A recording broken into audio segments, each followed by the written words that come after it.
Hello and welcome to the debate. I'm your host Sana Makbool with you at PTV World. In today's show, we're going to be taking a look at the important developments post the Indian aggression and Pakistan's befitting response recently after the Pahalgam incident and baseless allegations by India.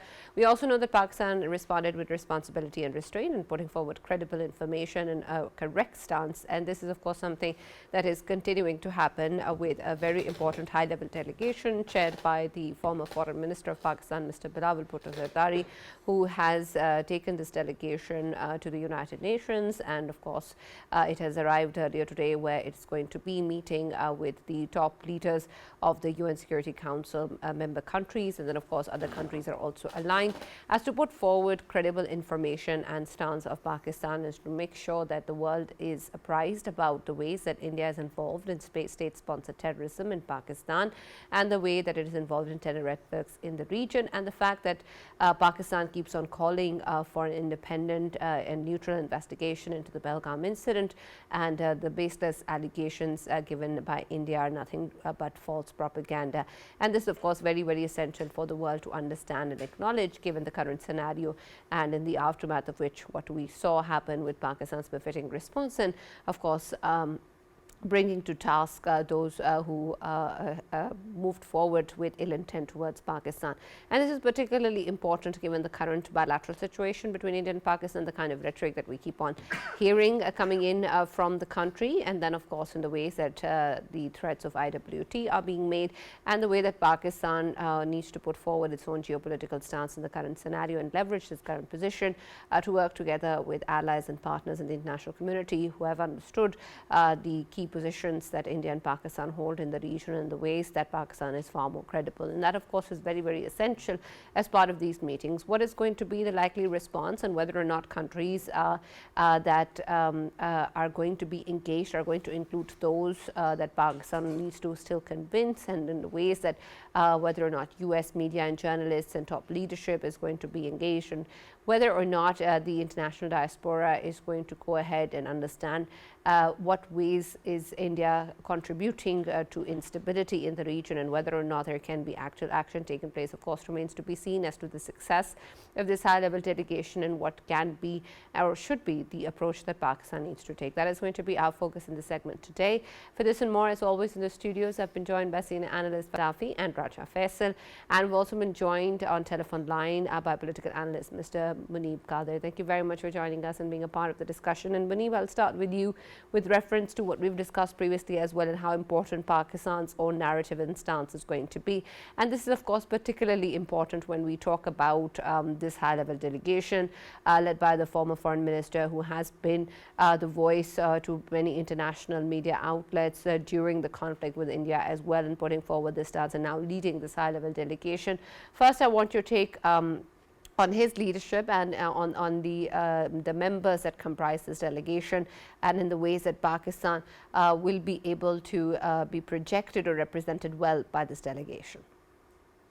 Bilawal Bhutto Zardari has been, as you said, very effective in dealing with international media and putting Pakistan's narrative forward. It comes from his direct experience as a former foreign minister, and because his party is a key ally of the current coalition within the Pakistani government, that brings with him, a wealth of experience and knowledge of the workings of Pakistan's foreign policy, as well as the narrative that we need to put out to the wider community. So as far as global diplomacy and foreign diplomacy goes, Mr. Bilawal Bhutto Zardari, and then not just that, there are former ambassadors as well. There are two former foreign secretaries, including Mr. Bilawal Bhutto Zardari, along with Hina Rabbani Khar Sahiba. So, this team, and we've also got Mr. Musaddiq Malik, who's a current cabinet minister, and these are from different political parties.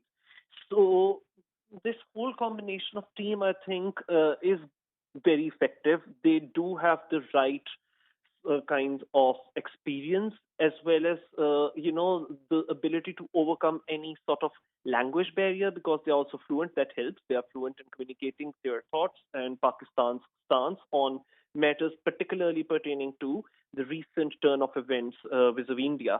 So I think that that's a progressive development that I've just read that there has been a meeting with the representative of China in the United Nations, and Mr. Bilal Bhutto Zardari and his team have acquainted the Chinese permanent representative, with the weaponization of water by India in relation to the abeyance of Indus Waters Treaty, about Indian aggression, and many more of Pakistan's concerns. The fact that the Pakistani delegation will also now be meeting the U.S. Secretary of State Marco Rubio, and they're also scheduled to meet Antonio Guterres. So overall, these are positive developments. I hope that they are able to gain some leverage in relation to their narrative.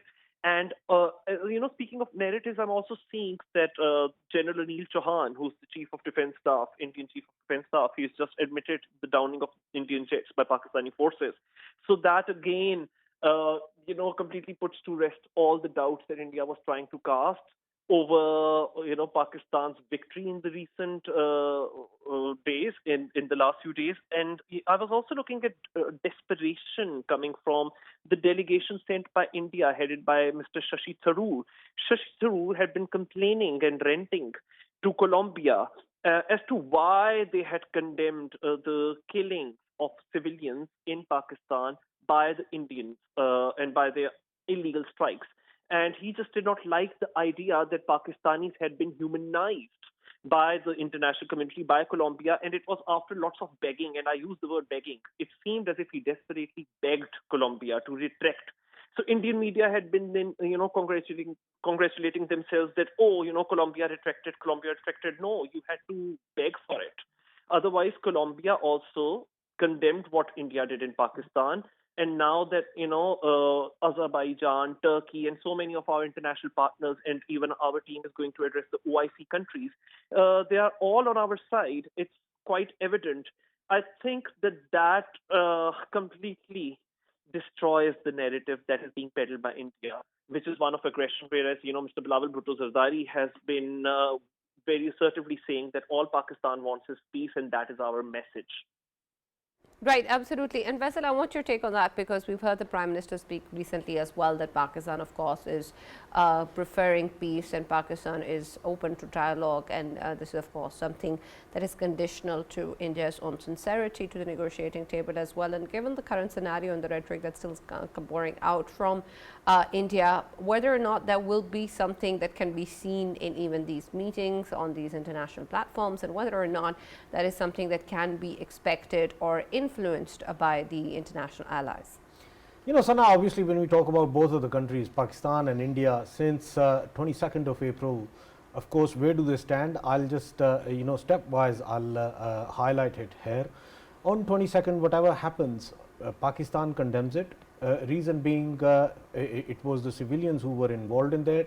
Pakistan has always said that Pakistan stands with the people of Indian illegally occupied Jammu and Kashmir for their right to self-determination, and of course their resistance as well, because they are brutally being treated by one of the most militarized zone, it is called, and of course Indian military's presence, more than 900,000 troops, and of course the kind of treatment they extend to the people, the local people. Of course Pakistan always stands with the people of Indian illegally occupied Jammu and Kashmir. And since 22nd of April, of course Pakistan condemns it, and the very moment when Pakistan was condemning it, India comes up with the allegations that Pakistan is behind it.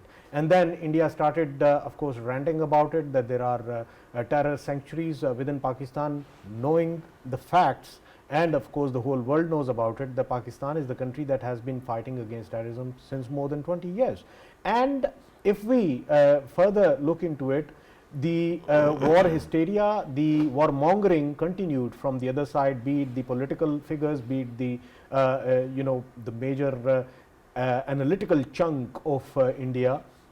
They have been, of course, ranting about it, that Pakistan must be given a blow by India, and of course this is the time that we should be testing our Rafales, testing our other guns, so that we can show to the world that this is how we can give a reply to Pakistan, in presuming that Pakistan was behind it. Pakistan kept on saying that we are ready to talk, we are ready to even extend help in terms of any investigation they are conducting out there. But rather than investigations, rather than putting efforts to investigate what had actually happened in Pahalgam and who was behind it, they simply said that Pakistan is behind it, and we are going to, of course, cherry pick few of the locations, few of the mosques, and few of the madrasas, and we are going to bomb them. They just wanted to show to the world the kind of pictures, the kind of footages that come from Gaza after Israeli bombings. They just wanted to show it that we are doing the same as Israel is doing against Gaza.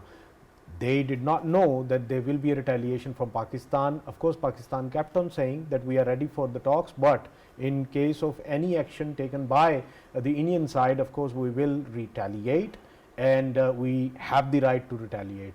Still, when they of course use the air to surface missiles, we know that there were 7 kids involved in all of the women and elderly who got martyred in that heinous crime conducted by India of course bombing the places within Pakistan.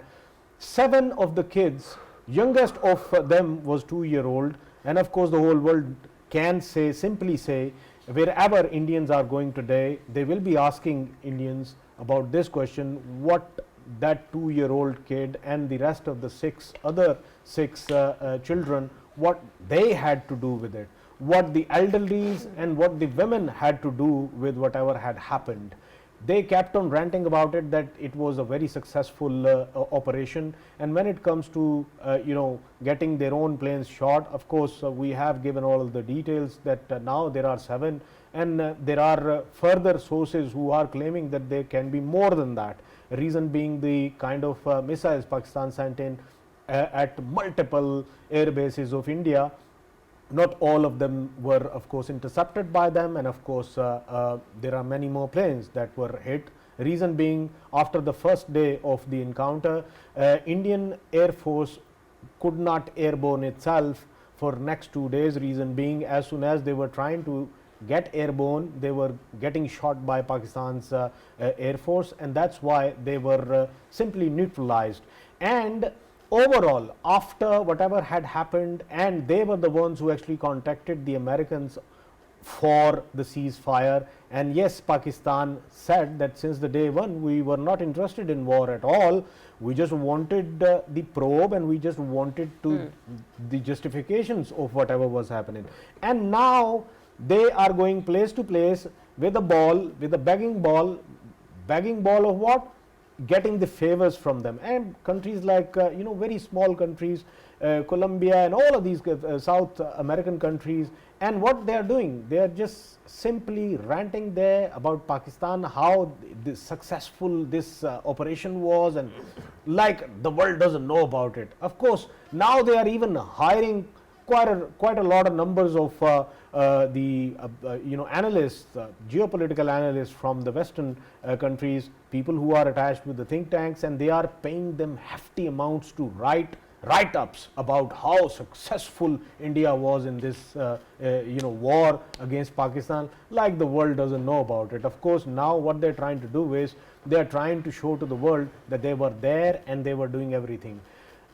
But at the same time, when world asked them about the questions of how many planes you lost in this war, then there are their own CDS, of course, General Chauhan. He has just busted the myth, and he has told the truth to the world. And of course, there are planes they have lost, and when you lose planes, you simply stranded out there, you don't have the air power at all, and of course Pakistan neutralized you. And after that, I mean, all of these visits which are being conducted by the Indian side, nothing but just the rant, and after that still rant. And when it comes to Pakistan, Pakistan has maturely behaved throughout these crises, and even now very seasoned diplomats like Fatmi Saab, he has joined the ranks I mean, former Foreign Minister Bilawal Bhutto, he is leading it. And when it comes to, going to United Nations Security Council, already Pakistan has a very good standing right there in terms of the positioning of Pakistan. And at the same time, Pakistan talking to the important countries of the world and countries from all over the world. Pakistan is engaging with them, and Pakistan is telling them that we stand for peace. That is why we agreed to ceasefire requests from the Indian side. And when it comes to, since the day one, we have been condemning it, and we even offered to give our assistance to the Indians, but they didn't accept it. And all of these aspects, they actually highlight one thing, and that is that throughout these crises, Pakistan was the maturely behaving country, the positively behaving country, and a country that is not only thinking about its own citizens, but of course the citizens of India as well. Yeah. Because the madness of BJP, madness of RSS, and madness of rogue military of India, of course we can take care of that, but at the same time we are thinking about the civilians out there. That is why Pakistan only chosen the military targets of India, and in the whole scenario, of course, Pakistan is the winner, India is the loser. Right, and Varun, I want your perspective on this too, and you can of course add to the discussion, but also add to that when we talk about this high-level delegation, and I understand that the objective is to put forward Pakistan's stance, but really what are the measures through which we're going to look at this being a success, and to what we actually take home, and what is it that we're hoping to achieve in terms of the response of the other countries, and whether or not this can result in something tangible, such as perhaps an independent probe into Pahalgam or any other issue. What really will be the actual benefit or the actual prize after this delegation's visit? Thank you very much, Sana. I think this is a very good question, but allow me to actually start with one correction and one note of appreciation. Correction is regarding my brother who actually got carried away, ended up calling Colombia a small country. Look, for Pakistan, every country is really important and big, right? And Colombia is a very precious partner, and I hope that in coming days our relationship is going to grow more and more. Having said that, of course, that was something that might have been said in emotions, right? Because he was talking about Shashi Tharoor. Second thing, I want to compliment the Indian CDS, Chief of Defense Staff, on his sense of humor and also his sarcasm. When he was asked how many planes were downed, he said, well, there were losses, but the important point is we know what happened and what went wrong. We learned from it, we fixed it, and then we were able to fly those planes in 2 days. This is a war that India started, right? And yet, in the middle of that war, you are thumping your chest, talking about being able to fly your planes after 2 days. And in this age, when everything happens very quickly, right? It's only 48 hours. Yeah, in 48 hours, I think in 4 hours, the whole war was over. So what exactly can we say? Regarding this delegation, Sana, let me correct one more thing. This is not going to be measured on the basis of any kind of deliverables. It is essentially a consolidation, visit. It is not a diplomatic move, or we are not supposed to actually win some brownie points. I tell you why. I think that Pakistan has already won whatever it had to. The way India's delegations have actually faced total, deaf ear. I think after that we can actually compliment ourselves that we have done something right in our lifetime, right? I think, look at the delegation itself. I think it is a dream team. When you talk about people who are there, Bilawal Bhutto Zardari is of course there, and we are going to come back to Bilawal also, because there is another aspect which is very crucial.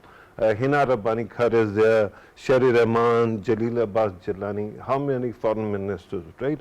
Khurram Dastagir, again another foreign minister, a former foreign minister, Tamina Janjua, Faisal Sabzwari, Mossadegh Malik, brilliant man, And then the last name I am not acquainted with, but others I know, Bushra Anjum Bhatt.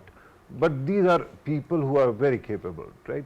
And Pakistan has sent a best of the best abroad, and they are going to communicate. And I think the kind of reception they already are getting is great. So I think that the whole story is actually taken care of. Pakistan had to cover this base because India was actually trying to do whatever it wanted to. In the end, it turned out to be something that was focused inside India rather than outside. Of course, Narendra Modi's government is a minority government, it is a coalition government, and they always fear that they can lose for 30, 40 people from coalition partners. So they had to actually portray other people over to their side, and that's why Shashi Tharoor and the other people were asked to actually join. But in the end, the important thing right now, Sana, is that Pakistan has to point out what kind of madness we faced, what kind of capacity we had. Indians are so petty, honestly. I never thought that I'm going to say that. I'm of course talking about India's elite. I know common people there are like common people here, and they are beautiful. But when we are talking about the elite, they are so petty. Whenever it is a dog fight in the air, they will say, look, we were fighting, but on the other side it was China which was fighting. So do you mean to say that on your side it was essentially France and Russia that invaded Pakistan, right?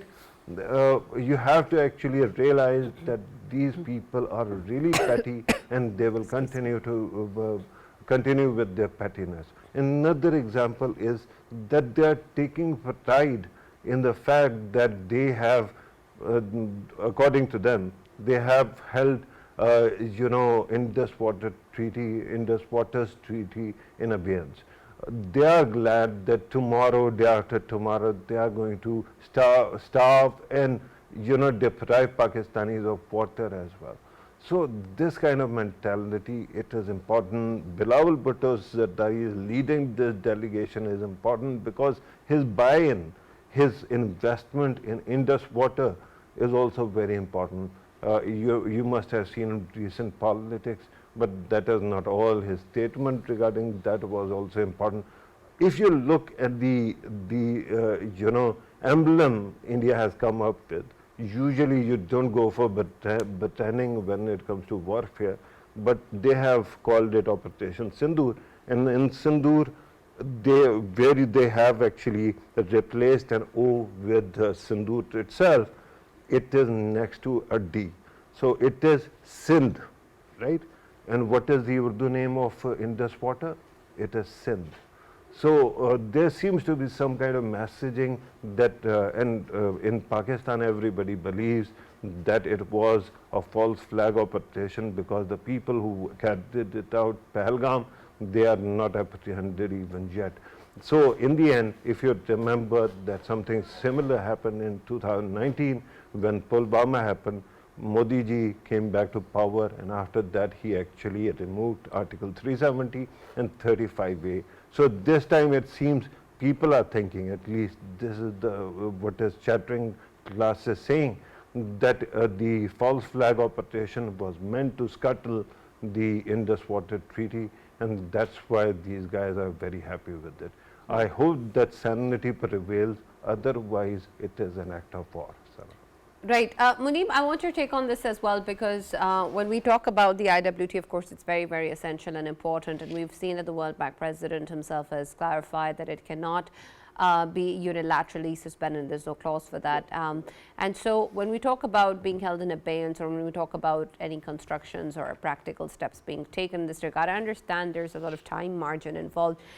But given the fact that we have these intentions and we have unilateral steps taken in the past, despite there being UNSC resolutions or any other measures stopping that from happening, such as in 2019, what's really stopping India in doing these things and in working against the IWT?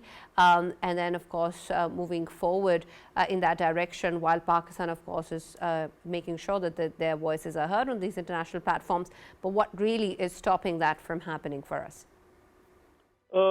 I think India is more about, like present day India, it's more about making tall claims, boasting, uh, trying to, posit themselves as fearless and aggressive, nation with a lot of machismo. And that is why, one of Modi's slogans has been, we've got a 56-inch chest. And it's part of that 56-inch chest narrative that they have been talking about flouting their international law commitments with impunity, and they feel that they're above international law. It's part of all that, the show that they're putting up of making tall claims.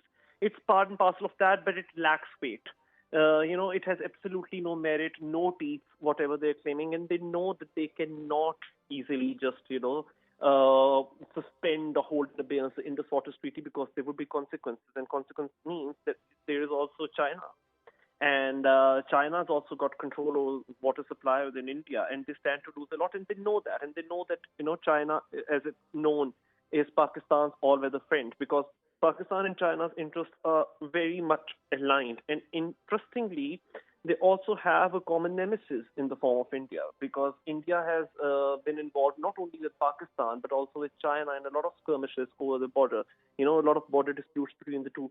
So first of all that, and secondly, I mean, it's such a fundamental rule of customary international law that you cannot unilaterally, renege on a treaty, on an international treaty that you have been a part of yourself. There is absolutely no pretext under which India can go back on Indus-Waters Treaty. Certainly, the Vienna Conventions on the Law of Treaties, they prohibit unilateral suspension of international treaties until there is a fundamental change of circumstances, which it clearly is not the case here, until and unless the other party commits a material breach, which Pakistan has not. And you also refer to other, United Nations resolutions. And yes, India has violated those time and again. For example, the abrogation of Article 317 2019, when under the UN Security Council resolution 1947, it had been agreed between both India and Pakistan that none will be able to unilaterally change the status of, disputed territory. And that's exactly what India did. They abrogated Article 370 and unlawfully and illegally declared, occupied Kashmir Munib, as as a union territory. I hope Munib can hear us. Munib, you're right about that. Even Shimla Accord actually says that both cannot unilaterally change the status quo in Kashmir, but yet you have seen what India has done. Regarding Indus Waters Treaty, the point is India has a lot of holding power. So what can Pakistan do in that scenario?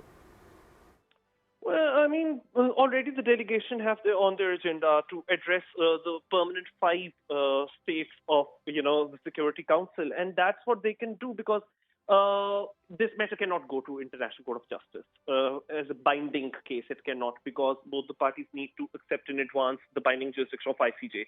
But there are reservations that have been entered by both the countries against one another for matters to be taken up at the ICJ. So it's actually diplomacy which can be key to highlighting India's, belligerent behavior, their recalcitrant behavior, their aggression. And I think that all of these things, Indian aggression in the form of the unlawful strikes that they tried doing in Bahawalpur just recently, or the suspension of Indus-Waters Treaty, or their violation of the 4th Geneva Convention in occupied Kashmir for decades on end now.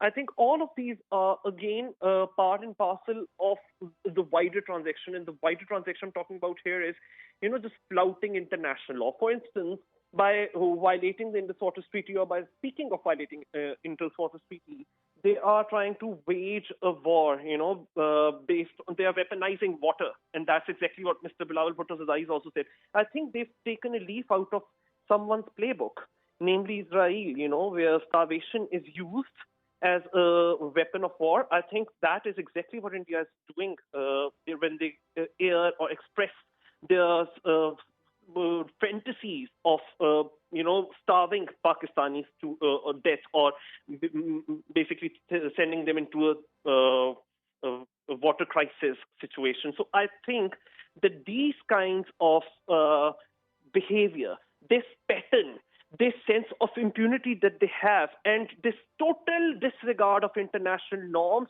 diplomacy, and international law, I think all of these make Pakistan's case easier because it's out there for all to see. Pakistan doesn't have to prove much in that regard. Right, absolutely. And Muneeb, I also want your take on the ways in which, while of course we're engaging with the UNSC countries, the ways that we are engaging with international audiences as well, international journalists as well, and the people at large who are taking a look at the issue. And while of course we know that perhaps maybe certain aspects are, even though there's a lot of power involved, not really heard appropriately by decision makers around the world, the power of the people and their voices are very, very important to bring forward issues such as Gaza, such as Indian illegally occupied Jammu and Kashmir, or terrorism across the world. And so I want your take on how is Pakistan's approach going to influence or affect the opinion of the international audience at large, or the people at large, to make the occupied valley a relevant issue, to make Indian state-sponsored terrorism a relevant issue? So I remember that in 2019, when India had abrogated Article 370, Kashmir was back again on the UN's agenda. And there had been special sessions within the General Assembly to debate on the matter, to deliberate on the matter. I think that Pakistan's diplomacy needs to be directed at that front very much so now, because India has itself internationalized the Kashmir issue. I mean, they've been insisting that it's a bilateral issue with Pakistan, or otherwise they have been insisting that no, it's an internal issue for us. And they have then proven themselves wrong through their own actions by internationalizing Kashmir again and again and again. Firstly, by abrogating Article 370, by trying to drag Pakistan into their own security failures in Pulwama, and now they've done the same with relations to Pahalgam. And so they are very much proving the fact that Pakistan has a lot of stakes in Kashmir. It's a long-standing dispute which has been made controversial by India's recalcitrant behavior. So I think that Pakistan's diplomacy really needs to be aimed at bringing international attention back to something which India has itself internationalized. Other than that, although I spoke of, reservation having been entered with the ICJ in relation to disputes between India and Pakistan, they can try to, Pakistani delegation or Pakistan as a whole can try to use diplomatic means to push the UN General Assembly to pass a resolution that ICJ at least render an advisory opinion on the matter. Even if they don't have binding jurisdiction, at the very least, it could be very helpful if, from an international law perspective, the ICJ were to give a ruling on what international law says about the Kashmir dispute, because already, United Nations Human Rights Council, they have issued reports in 2018, 2019 documenting widely human rights abuses in the valley by Indian forces, the kind of laws that they have, Public Safety Act, whereby there is no trial, no charges, and innocent civilians are just picked up and locked indefinitely. These kinds of things are documented by UN bodies, by UN special reporters. So this kind of diplomacy can build the momentum to hold India accountable. And I know that it's not going to have immediate effects, but it's a process, and the process really needs to be set in motion now. And I believe now is the time. Thank you very much, Muneeb, for joining us and being a part of the discussion. Faisal, I want your take on that, whether or not that the ICJ is member of the UN Security Council's push for that matter, and Pakistan's stance can bring the issue of the occupied valley to the forefront. Yeah, obviously, Sana, I think ICJ plus United Nations Security Council, they are taking it seriously, because when it comes to when it comes to overall situation of Pakistan, of course, Pakistan has time and again in past as well highlighted that the pivotal issue between both of the countries, the bone of contention, is Indian illegally occupied Jammu and Kashmir, and unless that is resolved, and it is about the people of Indian illegally occupied Jammu and Kashmir, and it has nothing to do with the territory. If we talk about the people, of course they have been wanting to get freedom from India, and when it comes to United Nations itself, the plebiscite was actually of course awarded by United Nations itself. Time and again the work has been done on that, and wherever it stopped, I think United Nations Security Council, it needs to ensure that in accordance to the international law, in accordance to the United Nations resolution, that must be resolved, because if it is not resolved, we have seen 1948, then 65, then 71, then of course Kargil, then this February 2019, then comes of course May 2025. All of these wars, they took place only because of one reason, that people of Kashmir, of course, Indian illegally occupied Jammu and Kashmir is bone of contention between both of them. The illegal occupation will not be accepted, and unless that is highlighted, and we know that in recent past India didn't even talk about it, as if it has nothing to do with Pakistan and nothing to do with the Kashmir at all. Now of course India has brought it on the headlines once more, and I think when it is on the headlines, this is the time that Pakistan must seek justice for Indian illegally occupied Jammu and Kashmir. Right. Farooq, you want to add something? Sana, I think that if you remember when this whole episode started, you asked me regarding the international community and their support to either of the countries. And I told you that, of course, we have won, because otherwise everybody would have been down our necks and would have been shouting us to comply with whatever India is saying. So this time what has happened is that India's irrationality, especially under Narendra Modi, that was quite visible to us. Perhaps the world did not want to see, but finally it was exposed to them as well. Remember that we are talking about some extraordinary kind of polity here. What exactly was the excuse for this operation? Every sympathetic analyst all over the world sitting on television channels was saying that Modi has to act, otherwise he will look weak. So essentially the argument was that we have to wage a war with a nuclear neighbor because of optics. When optics is everything, Sana, then sanity actually goes out of the window.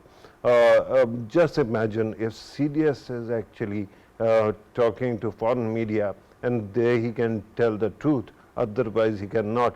Just imagine what kind of madhouse Indian media is. And then look at their Raksha Mantri, that is defense. Raksha Mantri is better, by the way. Whatever he has done, I mean, he was worshipping Rafael, now he's worshipping a ship. So I don't know what next will happen. But the point at this moment is that their incompetence has also been exposed. If you think about internationalization of Kashmir, I'm going to repeat what I said at the start, that we have already won that battle also. Otherwise, the world would have been speaking on India's behalf, because India has so much muscle. Unfortunately for India, fortunately for us, the current government that is there might be very good at manipulating the optics, but it is extremely incompetent. Look at what they have done to the economy. They have to keep on fudging the numbers to tell the world, and they even had to actually manipulate IMF to get whatever they wanted, the kind of references or data they wanted. Similarly, their incompetence is quite self-evident in Kashmir, where they kept on lining people. Then they abolished Article 370 and 35A, and then they tried to actually bring outsiders there as colonial, settler colonialism, but they haven't even been able to do that properly. So with that kind of incompetence, Pakistan should be thanking their lucky stars that Narendra Modi is there, but I don't think that he's going to be there for very long.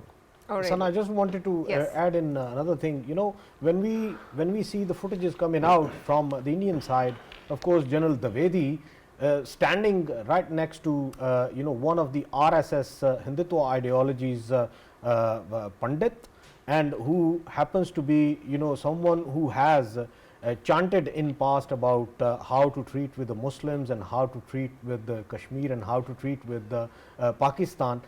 He is standing there in uniform. This is the kind of India, today's India, we are dealing with, and this is the kind of Indian military, RSS run military which we are dealing with, and I think world needs to know about it, that this is actually Hindutva is extremist ideology of Hinduism. We have no issues with Hinduism, of course, we have Hindu brethren living in Pakistan One as well, sentence. you know. But when it comes to Hindutva ideology, it's the extremist ideology that needs to be fixed. And sadly, in today's India, of course, India is regularizing the Hindutva ideology and this extremist ideology, which Right. needs to end. One Yes, sir. line, Sana, I don't know why we have to actually bring in RSS, because at this moment there seems to be a kind of divide between Modi's government and RSS also. At this moment, I think that even army is very, very angry and depressed in India.